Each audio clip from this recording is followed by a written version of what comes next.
Bismillahirrahmanirrahim. Ya ayyuhalladzina amanu dukhulu fis-silmi kaffatan wa la tattabi'u khutuwatis syaitan innahu lakum adu mubin. Wahai orang-orang yang beriman, masuklah engkau ke dalam Islam secara sempurna dan janganlah engkau ikuti langkah-langkah setan, karena sesungguhnya setan itu musuh yang nyata bagi kalian. Sebelum saya lanjut, saya mau tanya, ibu bapak, ada setan tidak di tengah-tengah kita? Ini kita lagi di masjid ini. Kira-kira ada setan di tengah-tengah kita? Ada? Ada, bos. Setannya bukan pocong, bukan uka-uka, bukan popok, bukan parakang. Tapi apa setan yang ada di tengah-tengah kita? Bentuknya handphone. Apa ibu? Terus sana orang sudah ceramah masih juga handphonenya naurus. Simpan dulu HP-nya, kamu dengar ceramah. Ibu, simpan dulu HP tak? Sebentar mas selfie. Saya pernah ceramah kaget kak. Saya lagi ceramah tiba-tiba ada ibu-ibu balik ke belakang. Nah belakangi kak. Baru diambil HP-nya. Nah tulis di statusnya, latar belakang Dasat Latif. Saya naji dahikan background. Toa-toa kajili-jili. Apalagi setan yang ada di tengah-tengah kita, bisa jadi sandar-sandar. Itu Nabi ketika berdakwah, para sahabat langsung dekat-dekat. Ini sengaja jauh-jauh dekat-dekat dari pintu. Supaya apa? Bisa cepat lari. Ayo kita dekat-dekat sedikit. Ayo dekat-dekat pak, dekat-dekat. Mudah-mudahan bentuk kecintaan kita kepada Allah dan Rasulnya. Ayo maju-maju sedikit. Coba bedek kalau anu di sini, Ayu Tinting. Langsung bapak-bapak di depan semua sini. Ayo kita maju-maju, adik-adik, ayo maju-maju ke depan, rapat-rapat. Yang maju-maju ke depan, saya doakan murah rezekinya, anaknya soleh dan soleha. Yang tidak mau maju di depan, berarti dia keras hati. Perlu punya anak supaya ada yang lanjutkan perjuangan. Mendengar ini, Ibrahim alaihissalam berkata, jangan mi sayang. Kalau ini mi takdir tak tidak punya anak, ikhlas mau mi dia apa? Masya Allah. Ibrahim alaihissalam pak, disuruh menikah sama istrinya, tidak tahu, tidak mau dia. Bapak-bapak kira-kira kalau pulang ki, istri tak suruh bilang, pak mak bene nih, langsung merdeka. Masya Allah. Ibrahim alaihissalam dituntut, diminta sama istrinya, bang kawin lagi. Apa kata Ibrahim alaihissalam? Tidak sayang, saya tidak mau melukai perasaanmu. Biarlah kalau ini takdir kita tidak punya anak, apa boleh buat.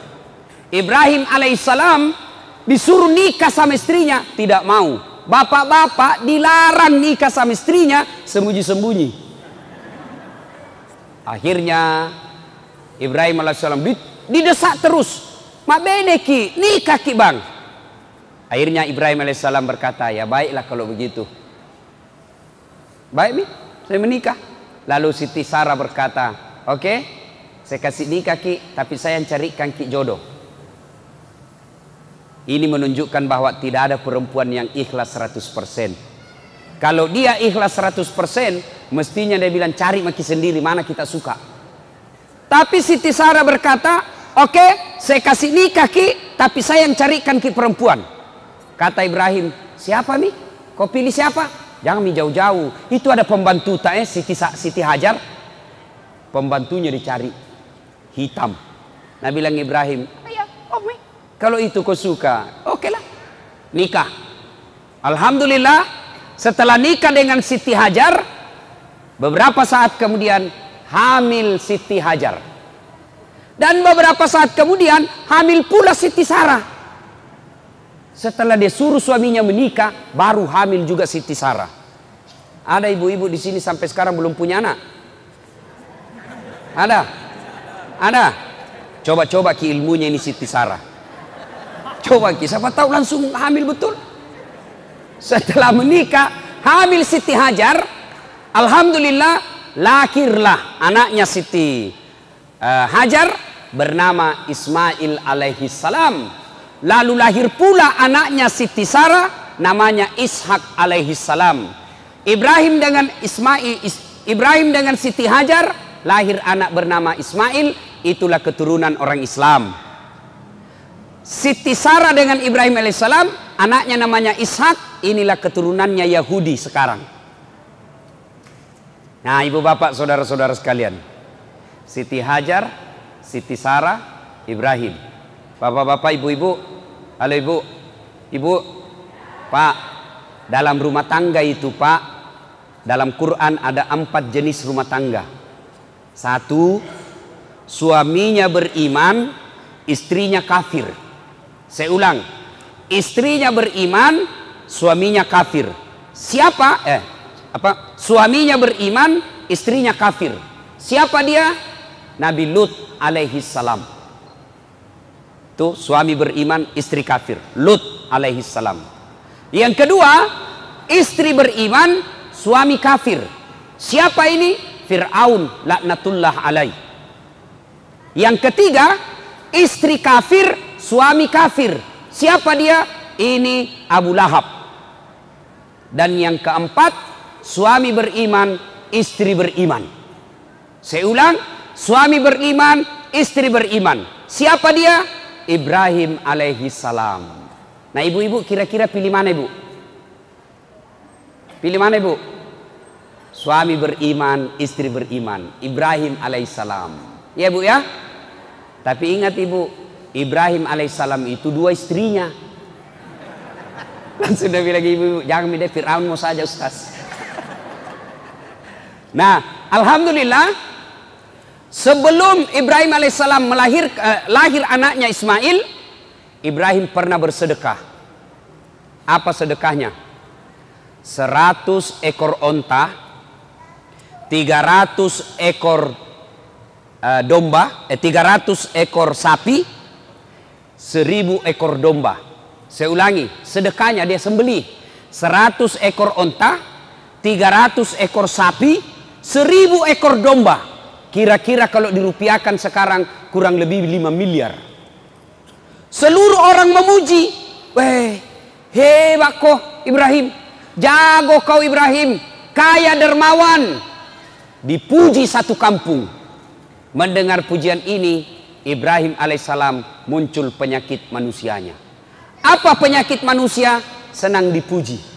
Tidak ada orang pak tidak suka dipuji. Semua orang senang dipuji, termasuk saya. Ya seorang bilang, Ustaz, tambah gagah ki kuliah. Padahal saya tahu dia bohong. Tidak apa-apa ji, ku senang tonji. Ketemu temanku lama tidak ketemu, tambah muda ki kuliah Ustaz. Padahal saya tahu dia bohong kak, tapi tidak apa-apa saya suka tonji. Semua orang senang dipuji. Ibrahim dipuji, Ibrahim luar biasa kau. Kaya dermawan, begitu banyak binatang kau korbankan. Apa kata Ibrahim alaihissalam? Kecil. Tidak seberapa itu. Ini baru binatang. Andai saja ada anakku juga saya potong. Kenapa? Waktu itu memang Ibrahim belum punya anak. Beginilah. Seperti caleg-caleg. Pilkada. Pilih saya. Sekampung sama-sama dari Sulawesi. Bagi-bagi kartu nama. Ini. Pilih kak, telepon kak, 24 jam. Kalau ada masalah telepon saya. Begitu terpilih, nah ganti nomor HP-nya. Banyak caleg begitu. Banyak pemimpin begitu. Maka memilih pemimpin pembohong adalah kesalahan. Tetapi mempertahankan pemimpin pembohong itu kebodohan. Saya ulang. Memilih pemimpin pembohong itu adalah kesalahan. Tapi mempertahankan pemimpin yang pembohong itu kebodohan, dongok, beleng-beleng. Ibu bapak saudara-saudara sekalian. Nah, sudah Ibrahim berkata, jangankan binatang, andai saja anakku ada, anakku juga saya potong. Waktu itu memang belum punya anak. Berlalulah. Setelah menikah dengan Siti Hajar, melahirkan dan lahir anaknya namanya Ismail alaihissalam. Ketika Ismail alaihissalam usia remaja, sekitar kira-kira 13-14 tahun, Ibrahim alaihissalam tanggal 8 Zulhijjah mimpi. Tanggal berapa? Tanggal berapa Ibu? 8 Zulhijjah. Mimpi. Apa mimpinya? Dia melihat, Ibrahim, dulu kau pernah bernasar. Kalau ada anakmu, anakmu kau potong. Sekarang ada anakmu, potong itu Ismail. Bangun Ibrahim. Ini mimpi atau wahyu? Kalau mimpi, kenapa terang sekali? Kalau mimpi, kenapa jelas sekali? Kalau wahyu, kenapa anak disuruh potong?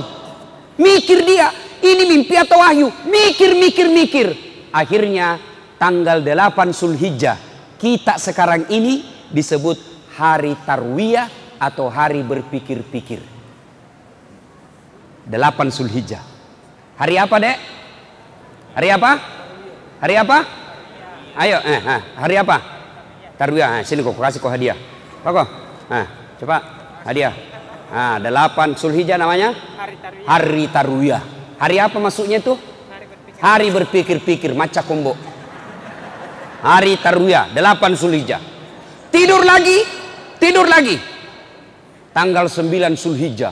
Mimpi lagi, mimpi kedua kalinya. Ibrahim, wajah inderamu, bayar utangmu, kau pernah nasar, tunaikan itu janjimu. Bangun Ibrahim. Lalu dia berkesimpulan, ini bukan mimpi, ini wahyu. Ibrahim alaihissalam yakin, saya harus memotong anak saya untuk membayar utangku. Hakul yakin. Tanggal 9 Zulhijjah sekarang kita kenal dengan hari Arafah atau hari keyakinan. Hari apa, Dek? Hari apa? Hari apa? Hari apa? Yang satu banyak sekali mau dikasih hadiah kalau sama. Hari apa? Hari apa? Hari apa? Hari apa? Bapak hadiah. Hadiah Pak. Cepat berdiri, hadiah. Apa hadiah? Lain tong kalau ustaz kasih ki Pak. Barakah ini. Hari Arafah. Hari Arafah atau hari keyakinan. Maka ibu bapak saudara-saudara sekalian, kira-kira tanggal 8 Zulhijjah hari Tarwiyah, 9 Zulhijjah hari Arafah, kemudian tanggal 10 Zulhijjah dia panggillah anaknya Ismail alaihissalam. Ibrahim panggil anaknya, anakku sini kau dulu nak. Cok, lo meyo lo nak. Kalau kita orang Bugis, cok, sini kau dulu nak. Agambo, begini nak. Saya diperintah Tuhan untuk potong kamu. Menurutmu bagaimana? Kira-kira kalau anak tak yang tukang bola, pemain game di rumah, Pak, kita tanya anak tak yang pemain game, nah disuruh kak potong kok. Kira-kira apa jawabannya Pak? Apa jawabannya kira-kira Pak? Paling jawabannya dia bilang, kenapa anak saya? Nenekku mau yang sudah mau mati. Ini anak pintar tapi tidak soleh. Ini pintar, tidak salah tahu. Ini pintar. Kenapa yang masih muda, yang tua mau sedikit lagi mati? Atau kira-kira Pak, kalau Bapak diperintah potong anak 9, masih ada pilihan, kita cari yang nakal. Potong anakmu, mana yang pembohong?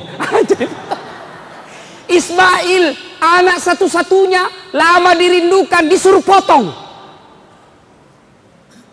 Kata Ismail alaihissalam, silahkan Pak, jangan ragu, laksanakan, insya Allah Bapak mendapati saya menjadi anak yang saleh, anak yang sabar, anak yang takwa, anak yang soleh.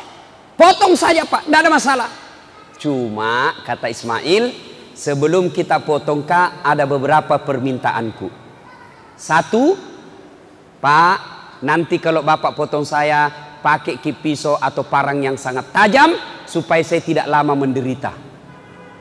Maka bapak-bapak yang bertugas potong sapi kalau Idul Kurban, jangan pakai pisau yang tumpul Pak, pakai pisau yang tajam. Bapak-bapak penjual ayam potong jangan seenaknya potong, baca bismillah Pak. Itu ada di Sulawesi Selatan saya lihat Pak, penjual ayam potong 50 ayam potong satu kali di bismillah. Nah bilang saja bismillahirrahmanirrahim kali 50. Tidak boleh begitu dong. Baca satu-satu. Beleng-beleng. Sudah. Nah Ismail alaihissalam. Yang kedua kata Ismail, tutup mata Pak. Tutup begini. Kenapa? Kalau kita lihat Kak nanti ragu-ragu Ki. Kita sayang Kak. Enggak mau Ki itu. Yang ketiga Pak, tolong ikat tanganku, ikat kakiku supaya saya tidak meronta-ronta. Masya Allah. Yang keempat kata Ismail alaihissalam, tolong ini bajuku yang saya pakai jangan kena darah supaya tidak naliak bamaku. Dan yang kelima kata Ismail alaihissalam, tolong ketika saya sudah wafat jangan ada anak-anak yang lewat depan rumahku seumur saya supaya mamaku tidak ingat kekasihan kalau naliak itu anak. Baiklah, pergilah Ismail. Dimandikan, Nabi bilang Ibrahim. Dia bilang sama istrinya, yang sayang, kenapa kita ketawa? Itu Ibrahim Pak, romantis sama istrinya. Tidak seperti bapak-bapak. Waktu nanti pacari istrinya sopan sekali. Tabe endi, hati-hati ki sayangku. Terserah kita. Aduh, hati-hati ki, hati-hati ki, ada batu di depan tai. Kesina. Itu dulu waktu udah dipacari. Sekalinya sudah ada anaknya dua, tahan tuh kaki nestrita, apa kita bilang? Di mana lu simpan matamu dongo? Coba. Ibrahim alaihissalam tidak seperti itu. Dia panggil istrinya, yang sayang, kenapa Kideng? Tolong saya mandi itu Ismail.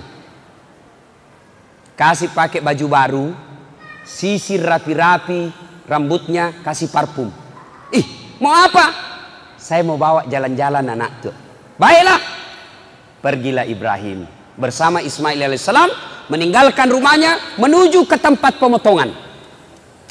Ketika menuju ke tempat pemotongan itu, kepanasan iblis. Kepanasan iblis berusaha menggagalkan ini. Kenapa? Kalau Ibrahim berhasil, berarti iblis gagal menggoda manusia. Maka dia usaha goda Ibrahim. Dengan cara apa? Dia bisi Ibrahim. Woi Ibrahim, balik kau lihat itu anakmu. Kenapa? Lihat kau itu anakmu, lucunya. Lamanya kau harapkan, berpuluh tahun kau berharap, anakmu sekarang lagi lucu-lucunya, sudah ada, masa kau mau potong? Apa kata Ibrahim alaihissalam? Jangankan anakku, andai saja Tuhan perintah saya potong diriku, diriku juga saya potong. Ibrahim alaihissalam ambil batu, dia lempar itu iblis. Pergi kau iblis, ishab ya lep, pak, pergi kau. Kena pantatnya, lari sampai di balik papan, balik lagi. Gagal goda Ibrahim. Dia goda istrinya. Siapa namanya istrinya tadi, Dek? Siapa? Sini kok, sini. Cepat kok. Hadiah. Cepat kok. Siapa namanya tadi? Sebelum kau jawab itu pertanyaanku adu dulu. Passwordnya. Siapa namanya nenekku? Mestinya jawab kau saja sembarang karena orang tidak tahu juga siapa namanya nenekku. Hadiah. Oke, ya. Yuk Bapak, saudara-saudara sekalian. Siti Hajar digoda sama Ibrahim, si iblis. Hajar. Sini kau dulu. Apa? Kau tahu mau dibawa kemana anakmu? Mau dibawa jalan-jalan sama bapaknya. Dongok kau. Maksudmu? Tolo-tolo ini. Maksudmu? Nak bodoh-bodohi kau suamimu. Maksudnya apa? Mau nak potong itu anaknya? Sembaran dia bilang ini. Mana ada orang bapak mau potong anaknya? Iya, mau dia potong. Kok bisa? Katanya itu perintah Tuhannya. Apa? Perintah Tuhannya. Betul kok? Iya, katanya perintah Tuhannya. Mendengar ini, Siti Hajar berkata, jangankan anakku, saya saja siap dipotong kalau itu perintah Allah. Jangan banyak bicara di situ. Pak, lempar kena telinganya, lari sampai Sangatta, balik lagi. Masya Allah. Gagal di suami, gagal di istri. Nabi bilang Siti Hajar, jangankan anakku, saya juga mau dipotong kalau perintah Allah. Nabi bilang iblis, lebih gila dari suaminya ini. Dia datang goda anaknya. Ismail nagoda. Mas Boy, siko dulu. Apa lagi? Kau tahu mau kau dibawa di mana bapakmu? Saya tahu Ji. Mau kena potong. Bodoh-bodohmu, masa mau kau? Jangan banyak bicara di situ. Dia ambil juga batu, dia lempar, pak, kena mata kanannya, pico. Apa itu bahasa Indonesianya pico? Apa bahasa Indonesianya pico, Pak? Mencok. Beda-beda sedikit. Kena mata kanannya, lempar, lari iblis. Maka 3 kali dilempar itu iblis. Ibrahim Siti Hajar, Ismail alaihissalam. Inilah simbol permusuhan antara manusia dengan iblis yang diabadikan sekarang ketika kita melaksanakan ibadah haji dengan melempar 3 jumroh, yaitu jumroh Aqabah, Usta, Ula.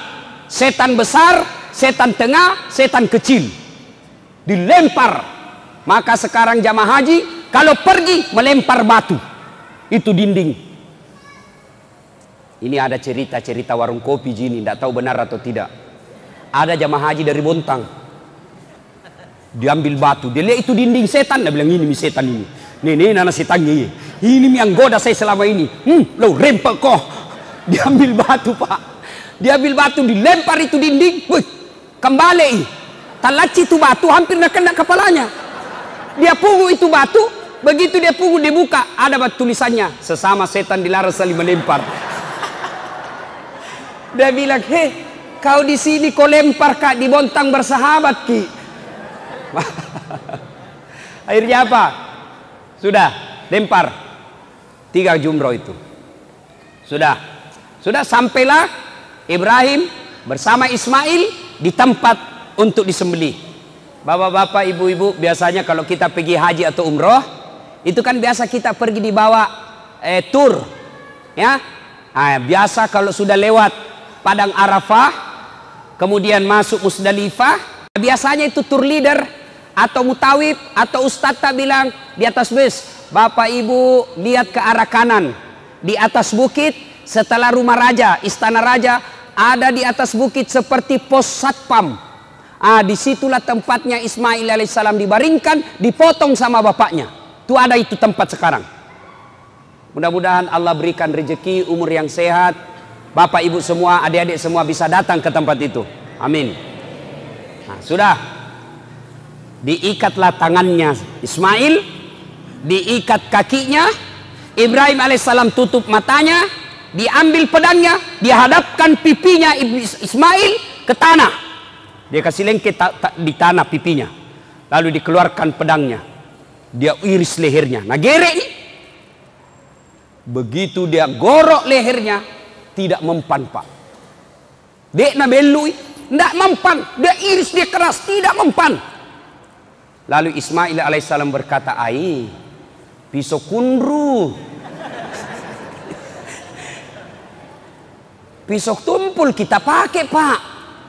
Nah bilang tidak, tajam ini, tajam. Ibrahim mau yakinkan dirinya, ini pisau pedang ini tajam atau tidak. Akhirnya apa? Itu pedangnya dihantamkan ke batu. Dihantamkan ke batu, batu pecah. Nah bilang Ibrahim, batu keras pecah, ini lembut kok tidak nak makan. Nah bilang Ismail, barangkali ragu-ragu ki, tidak, ku keras mini. Akhirnya dia bilang, coba lagi yang kedua kalinya. Begitu mau dicoba kedua kalinya pak, Ismail bilang, tunggu dulu pak, tunggu dulu, jangan dulu. Apa lagi nak? Pak, dengar baik-baik pak, dengar baik-baik. Ibu, dengar baik-baik. Pak, tolong lepas tanganku. Tolong buka ikatan kakiku. Jangan ikat tangan kakiku. Kenapa? Kalau saya diikat, nanti Allah berpikir, nanti Allah mengira saya tidak ikhlas. Lepaskan ikatan tangan dan kakiku. Subhanallah. Dilepas. Sudah dilepas. Digerek lagi kedua kalinya. Ketika digerek kedua kalinya, Allah di atas aras memanggil seluruh malaikat. Wahai malaikatku, kau lihatlah ini hambaku Ibrahim alaihissalam. Begitu cintanya kepada Allah, begitu cintanya kepada Tuhannya, dia ikhlaskan, dia potong anaknya sebagai rasa ketaatannya kepada aku. Kau lihat ini Ibrahim. Dulu kalian mengkhawatirkan ketika Adam saya ciptakan menjadi pemimpin, kalian semua demo khawatir anti Adam, manusia merusak dunia. Ini sekarang kau lihat ini hebatnya ini manusia. Lalu dia gerek lagi tuh. Mendengar ini bahwa malaikat dipanggil semua. Lihat kau itu kata Allah. Lihat itu manusia. Mendengar ini. Lalu malaikat mengucapkan takbir. Allahu Akbar. Allahu Akbar. Allahu Akbar. Jibril. Mendengar ini, Ibrahim alaihissalam melanjutkannya dan menjawabnya. La ilaha illallah. Huwallahu Akbar. Mendengar ini, Ismail alaihissalam menjawab dan melanjutkannya dengan kalimat Allahu Akbar walillahil hamd. Itulah kalimat takbiran kalau kita lebaran.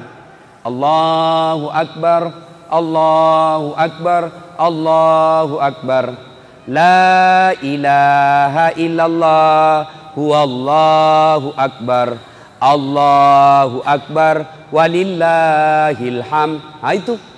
Jadi besok kalau kita lebaran Idul Kurban, dari rumah, dari Loktuan, dari Berbas, jalan kita ke masjid, jalan kita ke lapangan, sunnah mengucapkan Allahu Akbar, Allahu Akbar, Allahu Akbar.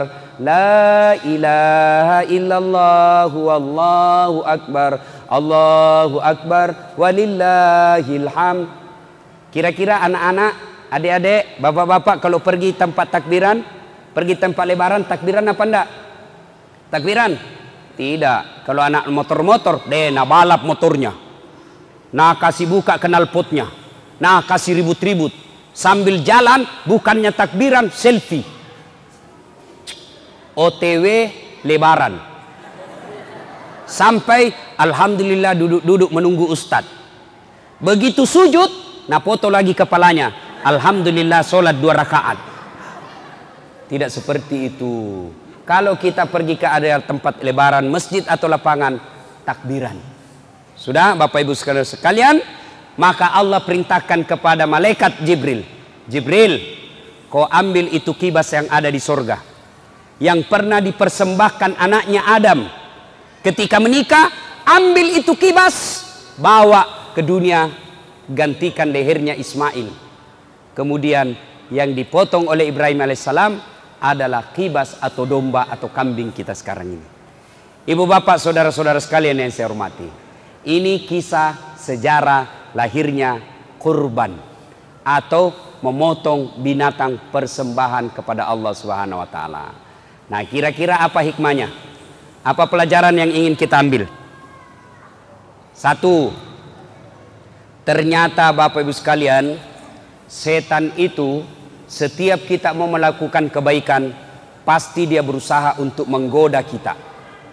Saya ulang, begitu Bapak Ibu sekalian mau melakukan ibadah kebaikan, maka setan akan kepanasan dan berupaya menggoda kita. Contoh, azan subuh, as-salatu khairum minan naum, salat lebih baik daripada tidur. Setan mulai kena goda. Sebentar Pi, sebentar, masih ada 10 menit, tunggu Mi. Tarik selimut. Begitu bangun sudah 6:30, berhasil setan. Coba itu setan begitu. Begitu hayya 'alas shalah, mari tunaikan sholat. Tiba-tiba datang pembeli 4. Ada mau beli rokok, ada mau beli Indomie, ada mau beli gula. Akhirnya apa? Tidak jadi ke masjid gara-gara setan yang datang dalam bentuk pembeli. Setan itu. Bapak mau datang pengajian seperti ini, itu setan menggoda. Apa godaannya setan? Sebentar, sebentar. Jangan aku di dalam, di luar mau saja, panas di dalam. Itu setan itu. Begitu kita duduk, pegang HP-mu, cepat kok ada SMS masuk. Setan itu, bos. Begitu kita masih mau dengar ceramah, lihat jam. 9:30 Mi. Baru Nabi bilang teman, pulang maki, 9:30 Mi. Setan itu, Pak. Dan setan berupa teman, susah ngusirnya. Kalau setan tidak kelihatan, bacakan bismillah, lari nih Pak. Kalau setan teman, apa Nabi bilang? Baca mako, surah Yasin, ku dekati kok.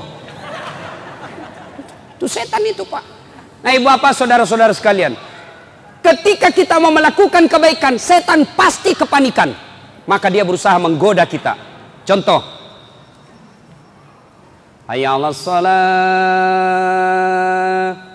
mulai setan, dia tebar. Datang setan, tak usah ke masjid, bisa saja kau sholat di rumahmu. Sudah, setan itu, kalau dia berhasil itu setan, maka kita tidak ke masjid, kalah kita. Tapi kalau kita berhasil berdiri, tinggalkan itu, jangan pikir setan mengalah. Tadi kan lempar pertama lari ke Balikpapan, lempar kedua lari ke Sangatta. Iya toh? Nah itu setan. Anggap bapak berhasil, hayya 'alas shalah, langsung berdiri pergi. Apa setan berhenti pak? Tidak. Nagoda ki lagi. Caranya apa? Nagoda ki supaya buru-buru berudu. Wuduk kita salah-salah. Nah bilang setan, yo pimako. Akhirnya apa? Begitu kita mau wuduk, dingin itu dingin sekali air. Nah, itu setan masuk di situ. Tiba-tiba setan kasih bunyi handphone. Itu setan itu. Akhirnya apa? Kita wuduk sambil terima telepon. Pernah toh? Kita ketawa karena pernah begitu toh? Setan itu masuk bos. Yo, matu pi. Siaga melok molengi. Si ratu, tutup pulau na 5. Itu setan masuk di situ. Masuk itu setan. Akhirnya apa? Kita wuduk tidak sempurna. Atau anggaplah bapak tidak terima telepon, tapi wuduknya salah-salah, tidak sempurna. Bagaimana caranya?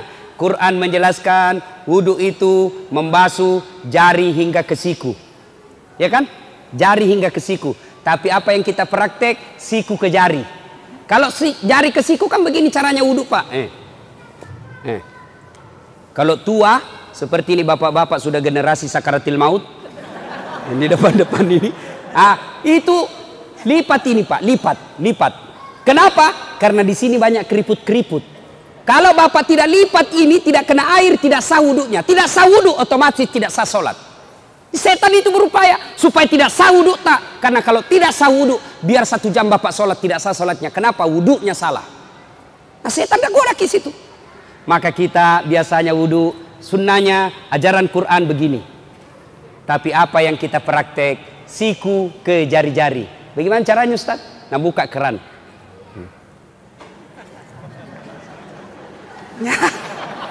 Baik itu ada yang sambil menyanyi TikTok. La ilaha illallah. Capuk tuh habis. Atau rambut. Ini anak muda ini yang pelihara rambutnya. Sekarang rambut modern pak. Dulu saya waktu kecil cukur bandan ji pak. Itu yang habis di sini, ada di sini. Ternyata ada lagi sekarang. Muncul lagi tuh sekarang cukur bandang. Tapi lebih modern sekarang pak karena ada gotnya. Biasa garis-garis di sini ada gotnya. Ada tuh di sini. Motong dibilang seperti Ronaldo. Ronaldo mancung hidungnya, kau pokoknya. Itu coba itu. Akhirnya apa? Karena dia sudah kasih apa namanya itu yang biar kena angin topan tidak goyang rambutnya. Pamode apa? Formadet apa namanya itu? Dah minyak rambut. Kalau kita dulu minyak rambut kan pak minyak kemiri sama Brix. Cara ngambilnya begini pak. Kasih simpan. Begitu kita upacara bendera keluar semua rambut disimpan. Itu zamanku saya sekolah. Oh sekarang ada karena rambutnya sudah jambur pak. Nah model kayak Ronaldo. Pergi sholat. Takut rusak ini pak. Takut rusak rambutnya. Akhirnya apa? Bagaimana wuduknya? Nah kasih begini saja. Ini gak pak guru kok cilaka. Itu Quran menjelaskan membasuh sebagian rambut. Membasuh sebagian rambut. Lebih cocok kamu beruru begini karena ini rambut daripada cuma begini. Apalagi yang banyak kelirunya setan masuk. Ketika apa? Ketika kita basuh kaki. Biasanya orang basuh kaki pak, kan itu sunnahnya Nabi. Jari-jari tangan masukkan ke jari-jari kaki, usap telapaknya sampai ke tumit. Mohon maaf, begini prakteknya kira-kira. Tapi apa yang kita praktek? Kita wudhu begini ji. Pulang-pulang ku berbadan dua. Hai, nah kena ku setan bo. Lewat namakan ku setan. Dia bilang setan, ladongo. Coba ya. Nah ibu bapak saudara-saudara sekalian. Sudah, anggaplah sempurna wudhunya. Bagus betul wudhunya. Apa setan lari dan tinggalkan? Tidak, setan masih goda kita. Gimana caranya? Nah ikuti kita masuk masjid. Baru apa Nabi bilang? Lihat kau timer. Lihat kau waktu. 2 menit mami kamat. Jam aku sholat sunnah. Duduk mako. Setan itu. Anggaplah bapak sholat sunnah 2 rakaat. Nah goda ki lagi setan. Apa? Jam aku baca surat pendek. Langsung mau saja Al-Fatihah. Jamnya ada surat pendeknya. Atau kita buru-buru. Subhanallah.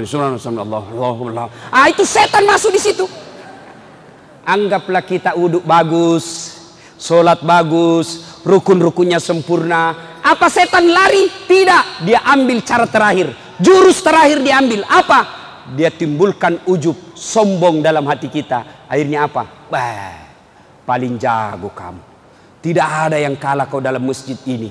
Akhirnya apa? Begitu assalamualaikum warahmatullah, assalamualaikum warahmatullah. Nah kasih, nah lihat sampingnya.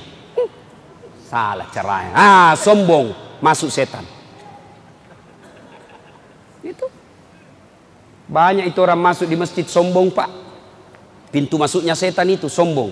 Mana? Yang mana itu ciri-cirinya orang sombong masuk di masjid? Seolah-olah hanya pendapatnya saja benar. Sekarang banyak itu begitu. Sholat tidak beda pendapat orang. Ada yang kasih begini tangannya kalau sampai begini, ada yang kasih begini, yang kasih begini dia bilang salah ini. Nah itu, ada itu yang begitu sombong-sombong begitu. Ada lagi kalau dia lihat orang takbir, ada orang macam-macam takbir, Pak. Ada yang begini, ada yang begini. Ada juga saya lihat kayak main-main saja. Ada juga begitu. Itu sekadar kita agak baca.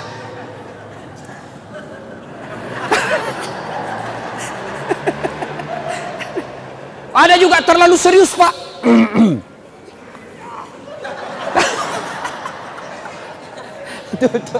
Silahkan lakukan, tapi jangan salahkan orang.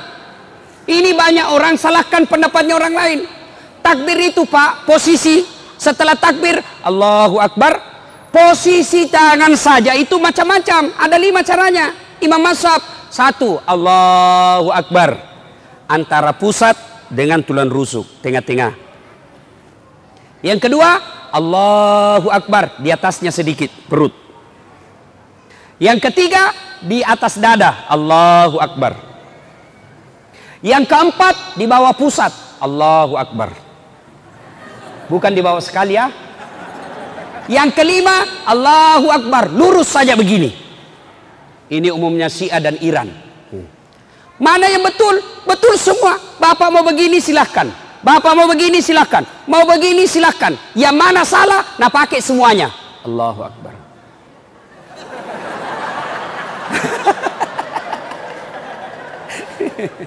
Masuk dalam masjid itu banyak orang sombong, Pak.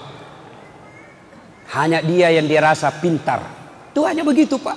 Terutama ini anak-anak muda yang belajar agama melalui YouTube. Baru 2 bulan belajar agama, wah enak kasih salah semua orang. Itu pun baru 3 menit habis kuotanya. Akhirnya tidak sempurna dia pelajari itu. Saya, Pak, selalu dibilangi Ustadz tidak sunnah. Itu Ustadz tidak sunnah. Kenapa? Karena dia menganggap bahwa yang sunnah itu kalau dia mulai ceramah mengucapkan innal hamdalillah. Karena Nabi kalau khutbah selalu ucapkan innal hamdalillah. Saya tidak begitu, maka saya dianggap tidak sunnah. Ada lagi apa? Dia bilang ini Ustadz Dasar bukan Ustadz sunnah. Kenapa? Karena tidak ada jenggotnya. Mau dia apa kalau tidak mau hidup? Banyak itu, Pak, orang sombong seperti itu. Banyak itu, Pak. Ya? Itu sombong, pintu masuknya setan. Setan masuk dari kesombongan. Percaya hikmah pertama, apabila kita mau melakukan kebaikan, setan pasti berusaha menggagalkan dengan cara dia goda kita. Godaannya dari apa? Dari suami, dari istri, dari anak. Ada orang rumah tangga suaminya beriman, tapi istrinya kesurupan. Suaminya mau bersedekah, mau potong kambing. Tabung ini nah, Bu, tarik mini di rekening tak 1,5 juta beli kambing untuk kurban. Berapa, Pak? 1,5 juta. Langsung istrinya kemasukan setan. Jangan mako, 1,5 juta itu bisa beli cincin. Langsung dia bilang istrinya, Pak, jangan mau dulu kurban. Sok kaya sekali kok kurasa deh. Sini itu 1,5 bisa beli cincin. Ini suaminya masuk surga, istrinya di blender nanti di neraka. Dan itu, Pak, setan berupa istri susah diusir, Pak. Apalagi kalau kita takut sama istri. Ada mentong itu istri, Pak, kasih takut-takut suaminya. Ada di sini bapak-bapak takut sama istri? Ada. Apalagi kalau istri tak orang bugis. Ya, Pak. Nakakkan ki, Pak. Ada di sini takut sama istrinya? Ada. Berhenti jadi laki-laki. Masalah takut sama perempuan. Baik. Bagaimana caranya kita mau takut sama istri? Nah kita lamar dikasih uang panai puluhan juta. Nah ambil semua gaji kita tiap bulan. Dibelikan rumah, dicicilkan mobil, baju semua kita belikan. Bedaknya, gencungnya kita semua belikan. Masa kita mau takut sama dia? Bagaimana ceritanya? Yang kita takut sama cerita ibu Pak. Nah bilang orang, Ustaz tidak takut sama istri. Mau ku apa takut sama istriku? Cuma istriku lebih berani dari saya. Ayo Bapak, satu, godaan bisa dari suami, godaan dari istri, dan yang ketiga godaan dari anak. Berapa banyak orang Pak akhirnya masuk penjara, korupsi, gara-gara apa? Anaknya minta dibelikan mobil. Setan masuk di situ. Berapa banyak pejabat yang akhirnya dipenjara gara-gara korupsi. Kenapa? Istrinya minta dibelikan rumah baru. Maka godaan setan bisa datang dari suami, bisa datang dari istri, bisa datang dari anak. Pertanyaannya, bagaimana cara melawan setan? Bagaimana cara melawan setan? Ketika Rasulullah Sallallahu Alaihi Wasallam Isra dan Mi'raj, Nabi dikejar oleh api, makin lama makin membesar, makin lama makin membesar.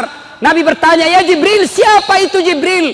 Jibril menjawab, itu setan, iblis laknatullah alaih, untuk menggagalkan upayamu. Lalu Nabi bertanya, bagaimana caranya aku melawannya? Bagaimana caranya aku menghindarinya? Jibril menjawab, ucapkan kalimat istighfar.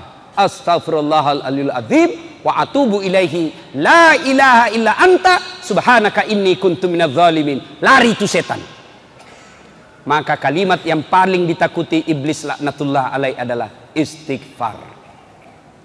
Makanya bapak-bapak, kalau setan mulai goda kita, tadi Momi tadi kita praktekkan nanti, ditarik di dompet, mau dikasih masuk celengan aman Palestina. Tiba-tiba, mau kita beli pulsa ini, habis pulsa, HP mau diganti. Setan itu Pak. Bagaimana caranya lawan setan? Astagfirullah, tarik, astagfirullah. Nah tarik itu setan itu, astagfirullah, astagfirullah, astagfirullah. Lawan itu setan dengan kalimat istighfar Pak. Betul, saya serius ini Pak. Coba itu lawan. Begitu kita kasih natare itu, astagfirullah, astagfirullah, astagfirullah, astagfirullah, mati itu setan Pak. Ya, ibu bapak saudara-saudara sekalian, astagfirullahaladzim wa atubu ilaihi la ilaha illa anta subhanaka inni kuntu minadz zalimin. La ilaha, tiada Tuhan illa anta, kecuali engkau, subhanaka, maha suci engkau ya Allah, inni kuntu minadz zalimin, sesungguhnya saya menzalimi diri saya sendiri. Misalnya tuh setan. Satu ketika setan ditanya, iblis, apa kalimat yang paling engkau takuti dari kami? Apa yang kau paling takuti dari kami? Iblis menjawab kalimat istighfar. Kenapa bisa? Setengah mati ku suruh kau berdosa. Dari pagi sampai malam saya ajak kau berdosa, saya goda kau berdosa. Begitu kau istighfar, habis lagi. Maka melawan iblis, begitu ada kita melakukan kebaikan, tapi rasanya kita ragu, tapi rasanya kita cemas, rasanya kita tidak percaya, rasanya kita mau gagalkan, maka cara melawannya, astagfirullahaladzim wa atubu ilaihi la ilaha illa anta subhanaka inni kuntu minadz zalimin. Jangan. Ibu bapak saudara-saudara sekalian, ini hikmah yang pertama, bahwa setiap kita mau melakukan kebaikan, pasti iblis kepanasan dan berusaha menggagalkan. Hikmah yang kedua, ibu bapak saudara-saudara sekalian, apa harta terkaya, apa harta terbaik bagi Ibrahim alaihissalam? Apa kekayaan Ibrahim alaihissalam? Punya anak yang soleh, namanya Ismail alaihissalam. Maknanya Pak, harta kita yang paling berharga, kekayaan kita yang paling berharga, bukan sebenarnya rumah, bukan sebenarnya tambang, bukan sebenarnya tabungan, bukan sebenarnya deposito, tapi kekayaan kita yang paling berharga sesungguhnya adalah anak yang taat dalam beragama. Di mana anak-anak kita sekarang Pak? Bagaimana anak-anak kita sekarang Pak? Alhamdulillah Pak, anak tak kalau malam seperti ini datangi pengajian, luar biasa itu Pak, bagus itu anak tak. Tapi kalau dia tidak pernah datang pengajian, anak bapak 4 tidak ada yang tahu sholat, anak bapak perempuan tidak pakai jilbab, anak bapak laki-laki pengisap lempox. Kenapa ketawa anak muda? Banyak di sini isap lempox. Itu anak-anak sekarang tuh bingung, Kak, masa lem pox kok isap? Nah campur lem tikus. Deh, beleng-beleng. Apa itu lem tikus? Lem tikus ya untuk tikus. Masa kau gagah-gagamu kupak? Cemen lumen, kampungan, baru 1 botol teler mau kok, itu teman tak jagona sampai masuk di got. Ayo, nah ibu bapak, saudara-saudara sekalian, anak-anak kita adalah kekayaan paling berharga. Coba lihat tadi Ismail. Ismail alaihissalam, remaja, ditanya, nak bagaimana kalau disuruh kau potong? Apa jawabannya? Silahkan Pak. Ini maknanya, kekayaan kita sesungguhnya adalah anak yang taat dalam beragama. Pak, bapak tidak usah cemas kalau anaknya sudah sarjana tidak punya kerja. Bapak tidak usah malu kalau anaknya sarjana kerjanya tambal ban di pinggir jalan. Bapak tidak merasa gengsi kalau anaknya sudah sarjana tapi kasihan kontrak-kontrak rumah. Tidak usah malu seperti itu. Kenapa? Bukan itu yang menyebabkan anak kita masuk neraka. Yang bapak cemas dan malu, anaknya sudah sarjana tidak tahu sholat, anaknya sudah master tapi tidak tahu ngaji, anaknya punya rumah sendiri tapi tidak tutup jilbabnya pada dia perempuan. Itu yang membuat kita cemas. Bapak, saudara-saudara sekalian, anak-anak sekarang kita, saya tidak cemaskan otaknya. Anak-anak Pak cerdas-cerdas. Lihat itu anak-anak Pak, saya saja kalau SMS Kak Pak, 2 tangan saya pakai masih salah-salah pencet Kak Pak. Itu anak-anak sekarang sambil bawa motor meng-SMS. Jago nih itu anak-anak sekarang. Bawa motor nah balas itu SMS-nya. Kadang-kala nah simpan saja di HP-nya itu di telinganya, pakai helm. Cerdas-cerdasnya anak-anak kita. Bapak tidak usah cerdas, cemaskan kecerdasannya. Yang perlu kita cemaskan adalah ketika agamanya tidak baik. Suatu ketika Nabi menuju ke suatu tempat. Dalam perjalanan ke tempat tersebut, Nabi melewati pemakaman. Tahu pemakaman? Kuburan. Ketika Nabi lewat, Nabi bersabda, saudara-saudara sekalian, langkahkan kakimu dengan cepat. Maperi-periko. Sahabat mempercepat langkahnya. Lalu pulang lagi dengan rute yang sama. Nabi santai, sahabat mau kasih cepat langkahnya. Nabi jangan aku buru-buru, tenang saja. Kenapa ya Rasul? Tadi waktu pergi buru-buru, sekarang pulang tidak. Ada apa? Nabi menjelaskan, tadi itu waktu pergi, saya dengar ini orang disiksa di kuburnya. Saya tidak tahan lama-lama dengar, maka saya mau jauh-jauh supaya tidak dengar.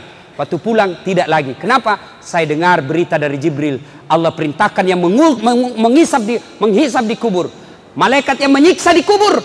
Allah perintahkan, hentikan siksaanmu. Tidak mungkin bapaknya kusiksa, sementara anaknya di dunia yang hidup lagi belajar mengaji membaca basmalah, bismillahirrahmanirrahim. Baru anak tak membaca bismillah, bapaknya orang tuanya di kubur sudah bebas dari siksaan alam kubur. Pak, jangan kasih kursus kiri kanan anak tak bahasa Inggris. Tidak gitu yang penting. Kasih kursus anaknya bahasa Korea. Tidak penting itu Pak. Saya ini tidak pernah kursus kiri kanan. Bisa aja keluar negeri kiri kanan. Apa bahasaku? Bahasa isyarat. Makan. You know? Ada tahu. Oh, mau makan ini orang. Bahasa itu bahasa internasional itu Pak. Dan Bapak tidak usah cemas kalau tidak tahu bahasa Inggris. Kenapa? Memang kalau kita berdoa pakai bahasa Inggris. Nah, doakan karena oh my God, please help me my father. Talekang. Ibu bapak, saudara-saudara sekalian. Nih, hikmah yang ketiga karena waktu yang terbatas. Pak, berkurbanlah. Berkurbanlah. Syukur Pak, Allah tidak suruh kita potong anak Pak. Bagaimana misalnya anak disuruh potong Pak? Alhamdulillah, kambing jina minta Tuhan. Sekarang ini Pak, banyak orang tidak mau kurban padahal dia mampu. Saya ulang, banyak sekali sekarang orang tidak mau berkurban padahal dia mampu. Sementara banyak orang mau poligami padahal dia tidak mampu. Coba itu sekarang nak balik-balik. Tidak mau berkurban padahal dia mampu, mau poligami padahal tidak mampu. Coba maki sekarang. Mana buktinya mampu? Coba, bapak umumnya punya handphone. Kalau bapak punya handphone harga 1,5 juta di atasnya itu, bapak mestinya sudah korban. Kenapa? Handphone aja bapak bisa beli, masa kambing 1,5 juta tidak bisa? Jadi bapak kalau tidak pernah kurban seumur hidup, padahal punya handphone 1,5 juta, nah sapa ku malaikat matu kegero la cilaka yer kegay sekke kikirigal lapak jambatan. Jangan ketawa, saya serius ini bos. Anak muda sekarang saja handphonenya 2 juta. Pulsa datanya yang per bulan, paket per bulan 120.000 per bulan kali 1 tahun, harga kambing sudah itu. Mana lagi yang mereka mampu tidak mau berkurban? Perokok. Ada merokok di sini? Ada? Ada?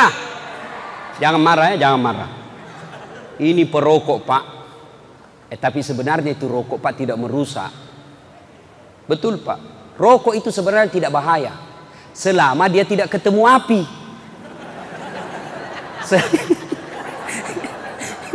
Asal itu rokok tidak ketemu api pak, aman. Kantong ini saja, yang penting jangan kasih ketemu api.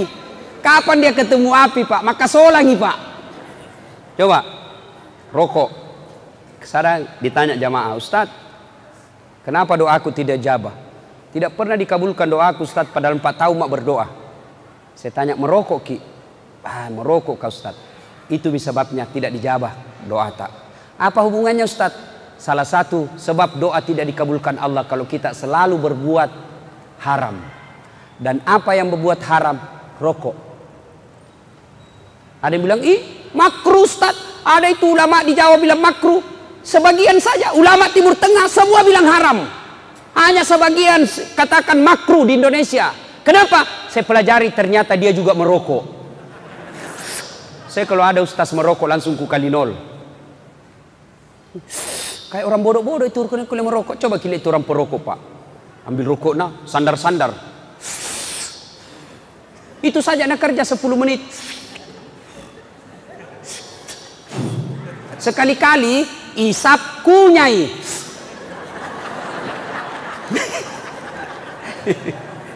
Beleng-beleng. Pak, bapak yang merokok, tahu enggak? Pak, kita lihat tadi itu orang-orang Islam, anak-anak kecil diseret tentara Yahudi 3 orang, anak kecil tentara 3 Yahudi. Kita lihat itu tadi, kasihan perempuan ditempelengi, dibuka jilbabnya, itu orang Yahudi. Dan bapak yang merokok, itu bapak sumbang harga rokok 20% ke Yahudi. Apa maksudnya Ustaz? Seluruh pabrik rokok yang ada di Indonesia orang Yahudi punya. Tidak percaya? Buka Google, cari itu pemilik sahamnya itu Yahudi. Pabriknya ada di Indonesia, tapi yang punya uang orang Yahudi. Berhenti merokok pak. Bapak bilang, tidak bisa Ustaz, tidak jalan otakku kalau tidak merokok kak. Bale-bale kok. Buktinya apa? Ramadan jalan di otak kak. Berhenti ki merokok pak. Niatkan, berdoa ki hari ini, ya Allah berikan saya kesanggupan berhenti merokok. Tanpa pertolonganmu saya tidak bisa sembuh dari rokok ya Allah. Bantu saya berhenti. Pembeli rokokku saya niatkan untuk tabung pergi umroh. Allah pasti bantu ki pak. Saya lihat ini muka-muka banyak perokok. Berhenti maki merokok pak. Kita tahu itu orang Yahudi. Nah kirimkan ki rokok ke Indonesia, batuk-batuk maki, kena maki kanker paru-paru, kena maki asma, kena maki penyakit lain-lainnya, baru nak kirimkan ki lagi obatnya. Ibaratnya nak pelihara ki nak habisi wanta, nak kasih sakit ki, nak kasih ki obatnya, dia semua ambil wanta.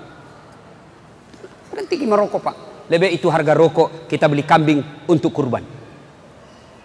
Nah ibu bapak saudara-saudara sekalian, kurban hari ini, kurban ada niat kurban? Kalau ada niat kurban pak, selama ini kita kurban di Bontang, selama ini kita kurban di Sulawesi, selama ini kita kurban di Jawa, selama ini kita kurban di Indonesia, maka tahun ini kita kurban di Palestina. Caranya apa? Sumbangkan pembeli kambing ke Aman Palestina. Kalau bapak punya uang malam ini sumbangkan, kalau tidak malam ini bawa ke kantornya di Barbas Tengah.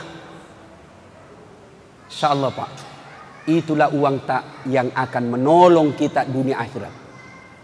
Tidak ada orang bangkrut di dunia ini karena menolong sesama manusia. Tidak ada orang yang habis hartanya kalau dia suka fisabilillah, berjuang di jalan agama Allah.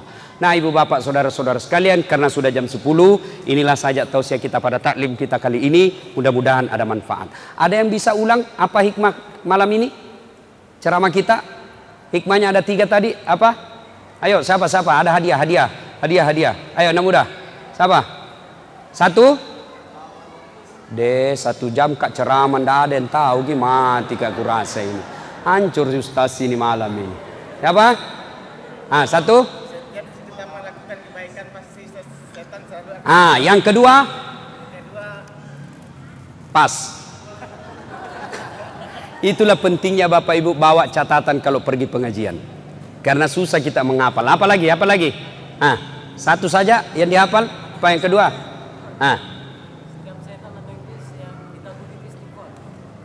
Ya, bagian. Hadiah-hadiah cepat. Cepat hadiah. Cepat ya. Sambil adik-adik edarkan celengannya.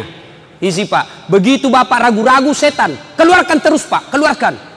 Ayo, keluarkan Pak. Pak, Bu, kalau ada uang kita bawa, keluarkan Pak. Jangki ragu, jangki bilang tidak diganti, Allah pasti ganti Pak. Percaya gitu.